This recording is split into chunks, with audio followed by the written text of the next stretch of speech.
Hello guys, kayo ba ay gustong mag-travel pero sawang-sawa na sa dagat, sa island?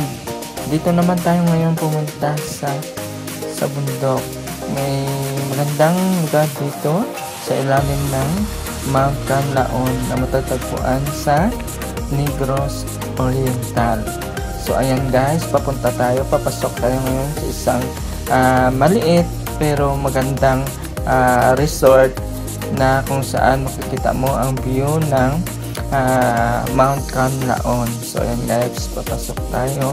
So papasok pa lang makita mo na madami ng mga magagandang tanawin. So ayan, malapit na tayo sa ating area, sa mismong resort na pupuntahan natin. So ayan guys, medyo mabagal yan kasi naglalakad lang tayo. So tingnan nyo naman guys, dun sa unahan ang ganda ng view. So ayan guys, may ano pa, may flower garden. Tingnan nyo, gaganda mga bulaklak dyan. Summer ngayon, kaya medyo hindi pa masyadong namumulaklak yung mga ating mga bulaklak dyan. So ayan guys, ang ating daanan para guys, papasok na sa resort ay pababa siya. Ayan, so makikita ninyo maganda yung ating daanan. So ito na, papasok na tayo sa resort. Makikita ninyo yung swimming pool. So tatlong swimming pool yan, may pang bata, tapos may 4 feet, tsaka yung malalim ay 7 feet. So dito ka dadaan sa baba, tapos magbabayad ka ng entrance. Murang-mura lang guys ang kanilang entrance fee, 25 pesos lang sa adult at saka 10 pesos sa mga bata. So tingnan nyo guys, ang ganda ng mga bulaklak. Tapos aakyat ka dyan sa hagdan na sa magkabilang gilid ay mga bulaklak. So ayan guys, maganda ang bulaklak. Yan, nakita mo, yan ay ang malapad na area yan na magandang damuhan. Yan ay yung camping area. Pwede ka maglagay ng tent guys. So ito naman yung swimming pool area. So ganyan yung mga cottages na sa gilid. So ang 25 pesos mo pag pumunta ka dito, sulit na yan kasi buong araw na yan. So napakamura at napakaganda. So yan, kanina yung stairs, pababa naman tayo para makita nyo ulit yung ibang mga view. Tulad yung mga bulaklak dyan lang sa paligid ng resort. So ayan guys, so tingnan nyo, napakaganda ng mga bulaklak dito. Tingnan natin ulit ang ating gilid ng ating camping site. So tingnan nyo guys, napakaganda ng mga bulaklak, may rose pa. Ayan, napakaganda ng rose. Tapos alam nyo ba guys na ang ganda ng ano dito, ng klima dito, malamig siya, katulad siya ng Baguio. So kung gusto ninyo pumunta sa isang malamig na lugar, tapos medyo kapos kayo sa budget, ito yung budget friendly na Baguio guys, kasi ang experience at saka yung lamig ay magkasing katulad lang ng sa Baguio. So ayan guys, uli ang ating mga bulaklak. Ito ay palabas na uli. Ito ay makikita lang sa gilid ng ating daanan papasokan na.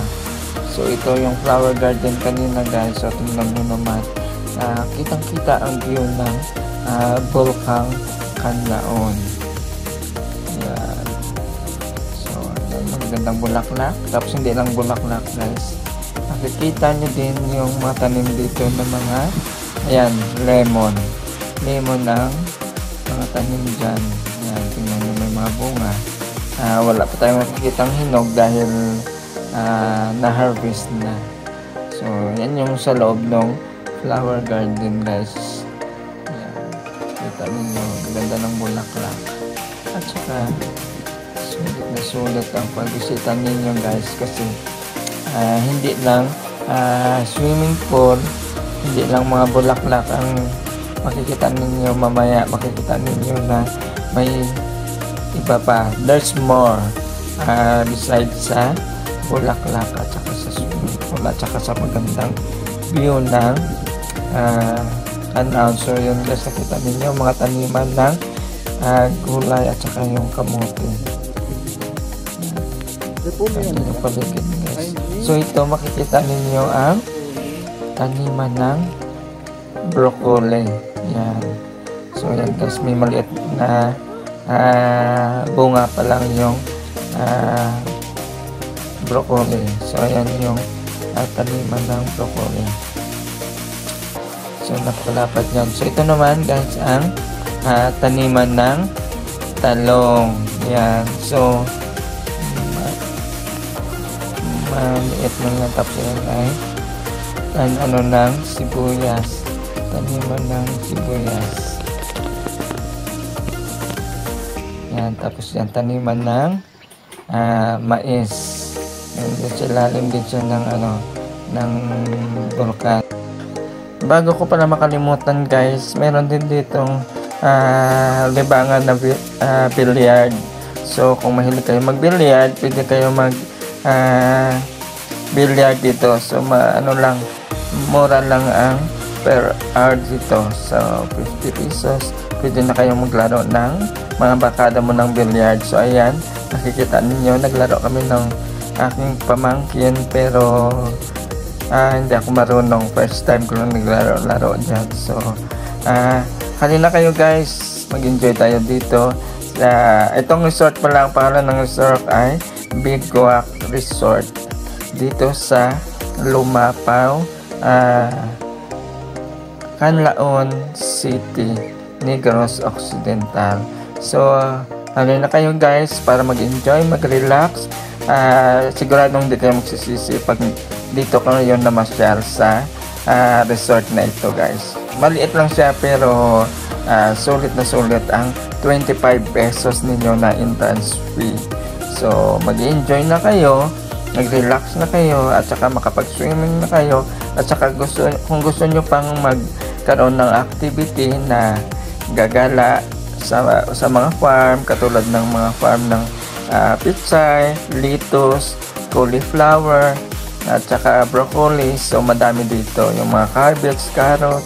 So pwede kayo ding bumili dahil murang-mura lang yung binta ng mga gulay dito. So minsan yung lettuce na kung saan sobrang mahal, umaabot lang siya ng 20 to 60 per kilo. So pag sa Maynila, alam naman natin, hindi bababa yan sa 200 ang kilo. So dalhin nyo na inyong mga friends, inyong mga kapamilya, at mag-enjoy dito.